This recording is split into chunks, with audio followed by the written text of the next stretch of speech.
Hi, I'm Anushka. I'm from Team Sapphire, where we define chemistry in augmented reality. So, our project is molecular visualization in 3D through Microsoft HoloLens. It is a project where we provide chemistry students and teachers a deep understanding and knowledge of atoms, proteins, molecule, and various chemical structures.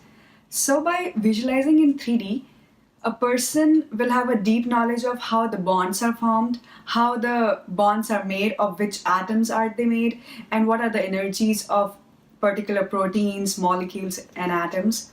Also, you can resize and rescale the atoms, the molecules, everything inside that. And also, you can rotate it so that you have a better knowledge of where the atoms are placed. So, we have incorporated many good features in our application, which will help a user to easily use our app and efficiently. My name is Devyash and I'm in the Sapphire team.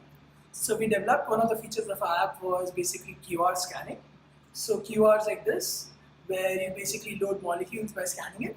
So instead of using a normal input like a keyboard, a user can just look at a QR code and it loads a molecule in 3 Hello, seconds. I'm Richa and I'm working with the team Sapphire. So another feature that we're working on that we should have different formats for the file. So one we can access by using the XYZ format, PDB format, AMBA format.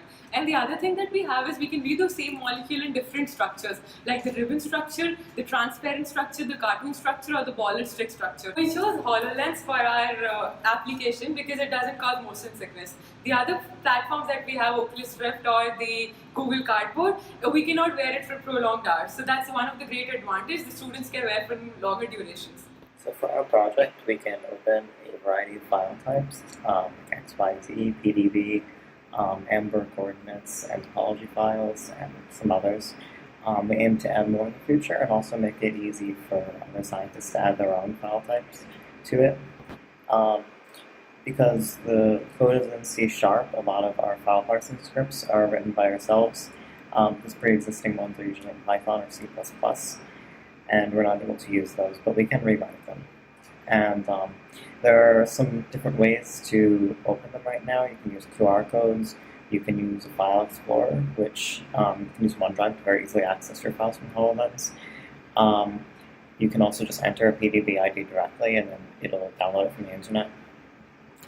And in the future, we'd also like to have an SFTP client, which we have right now in a sample app, but it's not yet implemented into Sapphire itself.